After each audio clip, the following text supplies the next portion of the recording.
कहानी की शुरुआत होती है एक बहुत ही खतरनाक जेल में जहां पर करप्ट गार्ड्स का गुंडा राज चलता था। इस जेल में कैदियों को फाइटिंग के बेहद खतरनाक मुकाबले लड़ने के लिए मजबूर किया जाता था। इसके पीछे जेल के बेरहम वार्डन का हाथ था जो अमीरों के मनोरंजन के लिए कैदियों का मुकाबला करवाता था। इन गैर कानूनी मुकाबलों का एक ही रूल था कि जो खिलाड़ी अपने ओपोनेंट को जान से मार देगा वही मुकाबला जीतेगा। इसके बाद हम बर्क नाम के एक आदमी को देखते हैं जो अपने बेटे को स्कूल से लेकर घर पहुंचा था। तब बर्क की पत्नी मैरी ने देखा कि बच्चे के चेहरे पर चोट के निशान थे। मैरी ने परेशान होकर बर्क से पूछा कि ये कैसे हुआ, पर बर्क ने आराम से कह दिया कि बच्चों की आपस में छोटी मोटी लड़ाई हो गई थी। मगर मैरी उससे नाराज हो गई क्योंकि बर्क ने अपने बेटे को पिटने कैसे दिया। खैर बाद में बर्क अपने दोस्त स्टीव से मिलने गया जो FBI में काम करता था। असल में बर्क भी पहले स्टीव के साथ ही काम करता था, पर 2 साल पहले बर्क को स्पेशल फोर्सेस से निकाल दिया गया। खैर अब स्टीव ने बर्क को एक जॉब ऑफर दिया जिसमें उसे उसी जेल की जांच पड़ताल करनी होगी।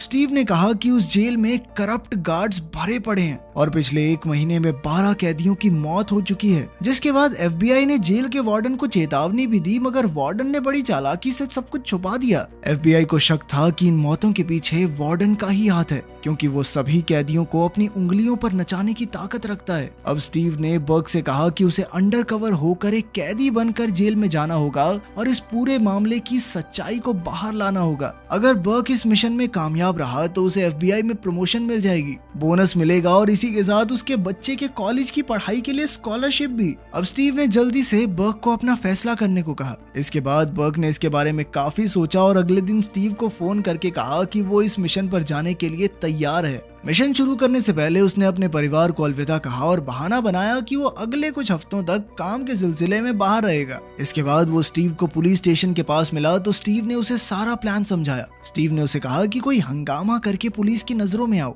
फिर बर्क बिना समय गवाए एक पुलिस कार चोरी करके भाग निकला। जल्द ही पुलिस की कई सारी गाड़ियां उसके पीछे लग गई। आखिरकार वो पकड़ा गया और उसने अपने मिशन का पहला पड़ाव पूरा कर लिया। फिर कोर्ट में बर्क को गाड़ी चुराने और पुलिस ऑफिसर पर हमला करने के जुर्म में दोषी पाया गया, जिसके बाद उसे उसी जेल में भेज दिया गया। इसके बाद बर्क और बाकी नए कैदियों को एक लाइन में खड़ा कर दिया गया जहां वो वार्डन से पहली बार मिलेंगे। वार्डन ने कड़कड़ाती आवाज में कहा कि इस जेल का बॉस वो है और हर कैदी को उसका हुक्म मानना ही होगा। अगर किसी ने उसका हुक्म नहीं माना तो उसे ऐसी सजा मिलेगी कि वो जिंदगी भर याद रखेगा। इसके बाद बर्क और बाकी कैदियों को उनके सेल में भेज दिया गया। फिर रात को वार्डन कैदियों का एक खतरनाक मुकाबला देखने आया जिसमें अंत में एक कैदी की मौत हो जाती है। इस फाइट के दौरान वार्डन के असिस्टेंट ने उसे बर्क नाम के एक नए कैदी के बारे में बताया जो पहले स्पेशल फोर्सेस में हुआ करता था। उसके बारे में सुनकर वार्डन बहुत खुश हुआ और उसने अपने असिस्टेंट को अगले दिन बर्क की फाइट कराने को कहा। इसके बाद हम फिर से एक भयानक फाइट देखते हैं जिसमें एक कैदी मारा जाता है और ओराइली नाम के कैदी की जीत हो जाती है।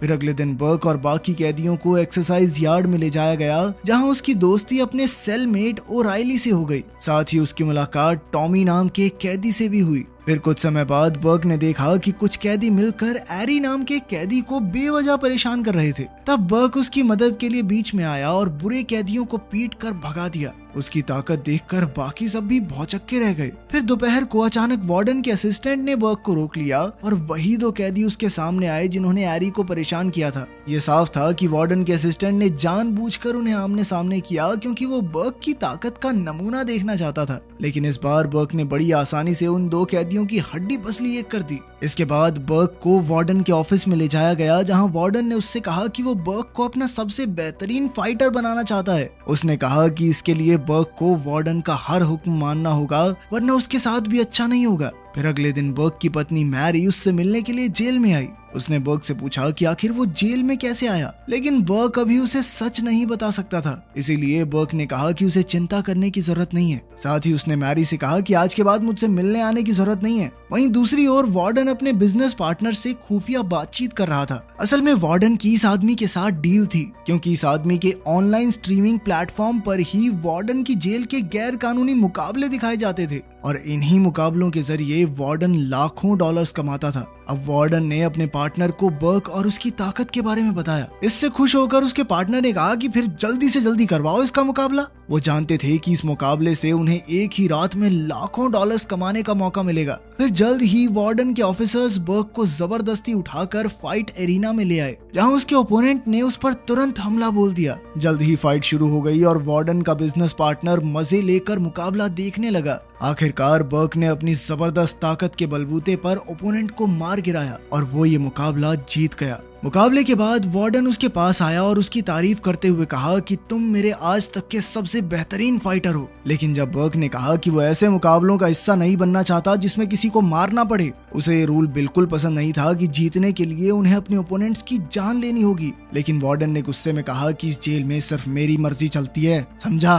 खैर अगले दिन बर्क ने जो भी जानकारी इकट्ठा की थी उसने सब कुछ एक कागज पर लिखा और चुपके से एक पुरानी किताब में छुपा दिया। फिर एक बूढ़ा आदमी कैदियों के लिए बाहर की लाइब्रेरी से किताबें लाया तो बर्क ने उसे पुरानी किताब बाहर ले जाने को दे दी। अब वो बूढ़ा आदमी अनजाने में कागज वाली किताब बाहर लाइब्रेरी में ले आया और जल्द ही स्टीव के आदमियों ने वो किताब अपने कब्जे में ले ली। आखिरकार स्टीव ने बर्क का लिखा हुआ वो खुफिया कागज पढ़ा, जिससे जेल की सच्चाई उसके सामने आ गई। वहीं दूसरी ओर जेल में बर्क अपने नए दोस्तों ओराइली और टॉमी के साथ बातचीत कर रहा था। तभी ओराइली ने देखा कि बर्क के चेहरे पर गहरी चोट का निशान था, तो वो समझ गया कि बर्क भी जेल की फाइट्स में हिस्सा लेने लग गया है। यार बाद में जब सभी लोग खाना खा रहे थे तो एक बड़ा सा कैदी वहां आया और पूछने लगा कि ओराइली कौन है। इस कैदी का असली नाम मिल्टन था, पर सभी उसे प्रेसिडेंट के नाम से जानते थे क्योंकि वो बेहद ताकतवर और खूंखार था। हर कोई उससे डरता था, पर तभी अचानक एरी गलती से मिल्टन के खाने से टकरा गया, जिससे मिल्टन गुस्से से आग बबूला हो गया।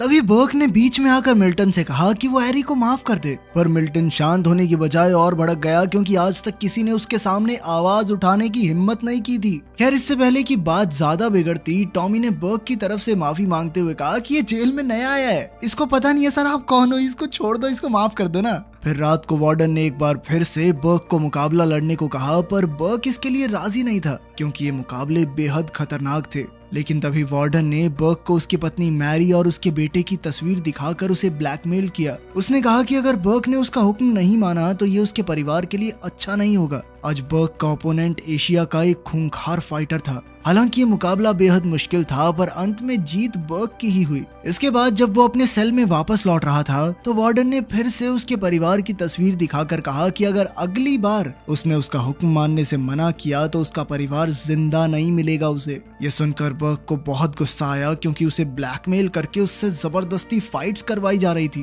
पर अफसोस अभी वो कुछ कर नहीं सकता था। वहीं दूसरी ओर मैरी ने स्टीव से बात करके पूछा कि आखिर बर्क को जेल में क्यों डाला गया है। वो बर्क को लेकर बहुत ज्यादा परेशान थी, इसलिए स्टीव ने उससे वादा किया कि वो बर्क को जल्द से जल्द रिहा करवा लेगा। इसके बाद हम देखते हैं कि बर्क बाकी कैदियों के साथ कसरत कर रहा था कि अचानक एरी जमीन पर गिर गया। असल में मिल्टन ने उसके पेट में चाकू घोंप दिया था क्योंकि वो अब भी उस खाने वाली बात से गुस्सा था। तब बर्क ने गुस्से में आकर मिल्टन को एरिना में मुकाबले के लिए ललकारा। फिर रात को वार्डन ने इनाम के तौर पर बर्क के पास एक सुंदर सी लड़की को भेजा क्योंकि उसकी वजह से वार्डन का बहुत मुनाफा हुआ था। लेकिन बर्क अपनी पत्नी के लिए वफादार था, इसलिए उसने उस लड़की को साफ इनकार कर दिया। फिर अगले दिन बर्क ने फिर से खुफिया जानकारी एक कागज पर लिखी और उसे एक किताब में छुपाकर उसी बूढ़े आदमी को लाइब्रेरी में ले जाने को दे दी, मगर ये सब टॉमी ने छुपकर देख लिया। फिर रात को 2 गार्ड्स आए और ओराइली को मुकाबले के लिए उठाकर ले गए। वहाँ उसकी फाइट मिल्टन से होने वाली थी जो बेहद खूंखार था। जल्द ही मिल्टन ओराइली पर भारी पड़ने लगा और आखिरकार मिल्टन ने उसे बड़ी बेरहमी से मार डाला। अगली सुबह जब बर्क उठा तो उसने देखा कि ओराइली कहीं दिखाई नहीं दे रहा था। जब बर्क ने दूसरे कैदी से पूछा तो पता चला कि रात की फाइट में ओराइली की मौत हो गई। ये सुनकर बर्क को बहुत गहरा सदमा लगा। फिर बाद में 2 गार्ड्स बर्क को पकड़कर उसके सेल में ले गए जहां वार्डन उसका इंतजार कर रहा था। असल में किताब में छुपा हुआ खुफिया कागज उसके हाथ लग गया था। उसने बर्क से पूछा कि वो किसके लिए काम कर रहा है, लेकिन बर्क ने अपना मुंह नहीं खोला। इसके बाद गार्ड्स उसे एक सुनसान कमरे में पूछताछ के लिए ले गए। वहाँ गार्ड्स ने उस बूढ़े आदमी को गोली मार दी जो अनजाने में इस कागज को जेल से बाहर ले जाने वाला था। इसके बाद हम देखते हैं कि वार्डन और उसके असिस्टेंट बर्क पर बड़ी बेरहमी से अत्याचार कर रहे थे। बर्क ने दर्द से कराहते हुए वार्डन से पूछा कि उसे खुफिया कागज के बारे में कैसे पता चला। तभी टोनी ने सामने आकर कहा कि उसने ही वार्डन को सब कुछ बताया है। उसे उम्मीद थी कि वार्डन ये सुनकर उसे जेल से रिहा कर देगा, लेकिन वार्डन ने तो उस पर ही गोली चला दी। वहीं दूसरी ओर स्टीव का बर्क से कोई संपर्क नहीं हो पा रहा था, इसीलिए वो काफी परेशान था। फिर उसने मैरी के घर जाकर उसे बर्क के जेल जाने के पीछे का असली मकसद बताया। उसने बताया कि स्टीव ने कोई जुर्म नहीं किया, बल्कि वो तो FBI के खुफिया मिशन पर गया है। उसने ये सब इसलिए किया ताकि वो पैसे कमाकर मैरी और अपने बेटे को एक अच्छी जिंदगी दे सके। अब स्टीव ने मैरी और उसके बेटे की सुरक्षा के लिए उन्हें एक सुरक्षित जगह पर ले जाने का सोचा, पर जब तक मैरी ने सामान बांधा तो अचानक वार्डन का असिस्टेंट और उसके गुंडे मैरी के घर में घुस आए और उन्होंने स्टीव पर भी गोलियां चला दी। खुशकिस्मती से स्टीव ने बुलेट प्रूफ जैकेट पहनी हुई थी, इसलिए उसकी जान बच गई। उसने जल्दी से FBI में फोन करके वार्डन और उसके गुंडों को गिरफ्तार करने को कहा। वहीं दूसरी ओर वो गुंडे मैरी और उसके बेटे को वार्डन के पास ले आए ताकि वार्डन बर्क को ब्लैकमेल करके उसके बॉस का पता पूछ सके। इसके बाद वार्डन ने जबरदस्ती उन्हें बर्क और मिल्टन की फाइट देखने पर मजबूर किया। जब बर्क एरिना में था तो वो मैरी और अपने बेटे को वार्डन की गिरफ्त में देखकर हैरान रह गया। अब उनकी जान बचाने के लिए उसे ये फाइट जीतनी ही होगी। फिर जल्द ही उन दोनों के बीच एक भयंकर लड़ाई शुरू हो गई। तभी वार्डन ने उनकी ओर 2 बेसबॉल बैट्स फेंक दिए, पर बर्क ने अपनी स्पेशल फोर्सेस की ट्रेनिंग की मदद से मिल्टन को हरा दिया। पर उसने मिल्टन की जान नहीं ली, क्योंकि वो नहीं चाहता था कि मैरी और उसका बेटा उसे किसी को मारते हुए देखें। लेकिन इससे वार्डन बहुत गुस्से में आ गया और उसने अंदर घुसकर बर्क पर हमला कर दिया। उसने कहा कि अगर बर्क ने मिल्टन को नहीं मारा तो वो उसके पूरे परिवार को खत्म कर देगा। लेकिन तब तक स्टीव और FBI ने जेल को बाहर से घेर लिया। जल्द ही FBI एजेंट्स जेल में घुस आए और उन्होंने करप्ट गार्ड्स को गिरफ्तार कर लिया। इधर एरिना में वार्डन बर्क की जान लेने ही वाला था कि अचानक स्टीव ने वहां आकर वार्डन के असिस्टेंट को गोली मार दी। फिर मौके का फायदा उठाकर बर्क ने वार्डन पर हमला कर दिया और कहा कि तू मेरे बॉस के बारे में जानना चाहता था ना, ये है मेरा बॉस, पाड़ ले इसका क्या पाड़ेगा। जल्द ही स्टीव और उसकी टीम ने वार्डन को गिरफ्तार कर लिया। आखिरकार बर्क की मेहनत और बहादुरी रंग लाई और उसे बोनस के साथ FBI में नौकरी मिल गई। तब बर्क ने अपने परिवार के साथ एक नई जिंदगी की शुरुआत की। इधर वार्डन अब उसी जेल में कैदी बन गया था और अब जल्द ही उसे फांसी की सजा दी जाएगी। YouTube के हिसाब से तुम्हें ये वीडियो बहुत पसंद आएगी तो क्लिक करके देख लो। मिलते हैं अगली वीडियो में।